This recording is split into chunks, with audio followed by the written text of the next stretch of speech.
If you go on to enjoy the video, do me a favour and hit that like button. It really does help out the channel a lot. And through Team of the Season, we are going to be doing a hell of a lot of player reviews. And of course, if you need any coins to get you through Team of the Season, head over to u7buy.com. Through Team of the Season, they are doing a pretty big promotion. 15% off when you use the code TVM at checkout. The link is in the description. What is going on, guys? TVM here. Welcome back to a brand new video, brand new player review. 94 rated Team of the Season, Casemiro. Of course, I'm going to go through the players that are readily available to me. So this obviously came out of the guaranteed, what was it, the player pick thing? 94 rated Casemiro, one of the sort of, I wouldn't say higher rated La Liga Team of the Seasons, but he's 94 rated. It's a decent rating for a Team of the Season, considering they are a little bit lackluster this year. The stats on Casemiro are always going to make for good reading, except in certain areas, and that's why this is one of those really conflicting players. Yes, he's very good on paper. He's not going to fit the game, but he's still going to be able to do things well, but he's not going to be as good as other CDMs that are far lower rating than he is. Let's start things off and try and look at this objectively and try and play or see both sides of the fence, I guess. 2-star skills, 3-star weak foot, high work rate, 6'1", unique body type to Casemiro. 6'1's a good height for a CDM, and the high work rate's fantastic for a CDM as well. So both of those points starting off very good. The unique body type, of course, if you're a fan of Casemiro, you're going to be a big fan of that. In game, it doesn't hinder him at all. It's not bad. I like it. The weak foot could be higher, but for a 3-star CDM, I'm not going to complain. When we come to the first set of stats here, which is the pace, that is where one of the problems lie. The other one, of course, is going to be in the dribbling department, which we'll get to. He has 72 acceleration, 83 sprint speed, big gap difference.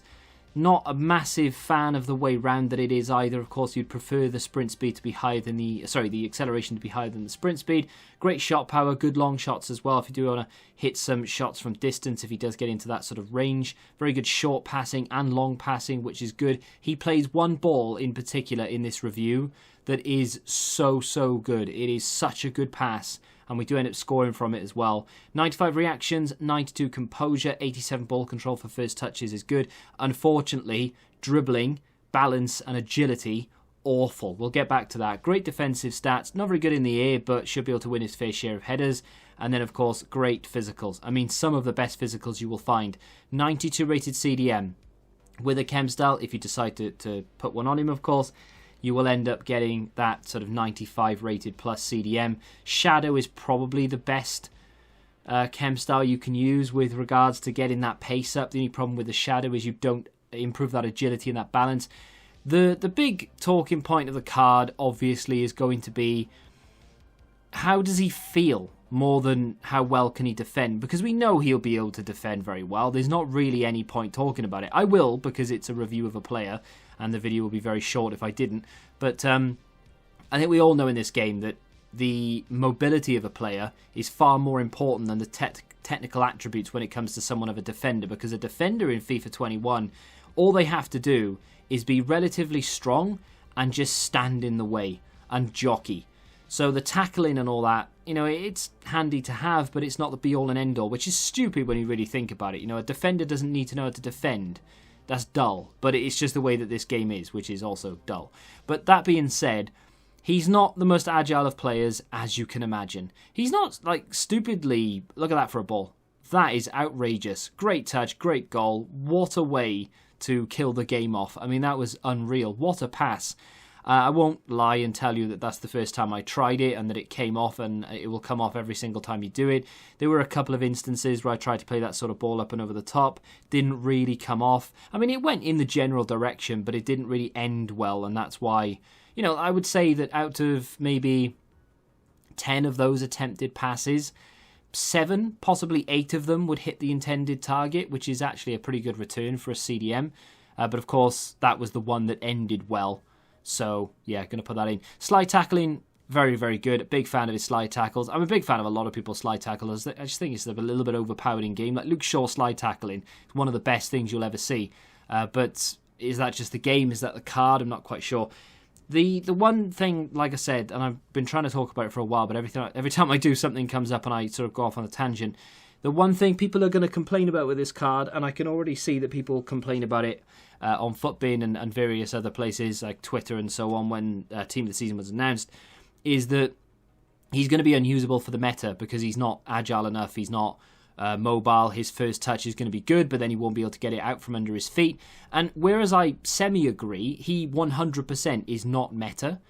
I don't care personally that he's not, because he's still one of those players that just plonks right in the middle of midfield and does this. Gets the ball back, stops the attack, passes it out. That's all I care about. He doesn't need to then run forward and beat every player in front of him and score a goal. I don't need Messi who can defend. That's not what that card is. It's not what I expected. It's not what I want back from him. Of course, if Kante, for example, had 4-star skills and 93 finishing, I wouldn't be complaining, right?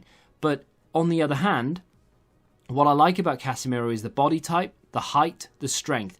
Players like Kante, they are very good in this game, but they do get outdone by slightly taller players. Isaac, for example, the Team of the Season striker who plays for Real Sociedad, who is an objective, he is unbelievably good.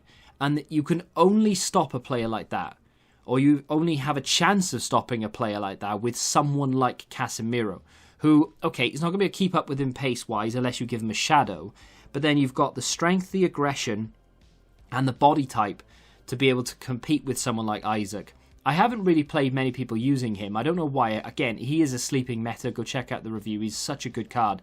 But Casemiro is a player that you need against that type of striker. Tall, strong, fast strikers need tall, fast, strong defenders to defend against them. And someone like Casemiro, it's not the fastest player in the world, but his defensive stats are outrageous. His physicals are ridiculous. He is a very, very good player. The only problem is, and I'm going to come back to it again, that mobility. Sometimes the ball gets stuck under his feet. His competence on the ball, therefore, is just not very good. His agility is poor, and his acceleration will let him down in those situations. He can keep up with some fast players because they're dribbling. They're not as fast as they would be if they were just running in a straight line in like a race, for example, right?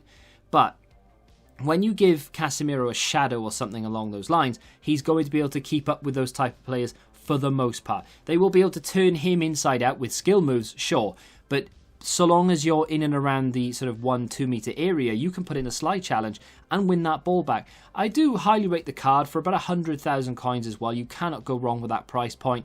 I would like to know in the comments, do you have to use meta players, or are you happy to use players like this who are very good but don't fit the meta of the game? I'm very interested to read your thoughts. If you have enjoyed this play review, do me a favour and hit that like button, subscribe to the channel if you're new, of course, and until the next time, goodbye.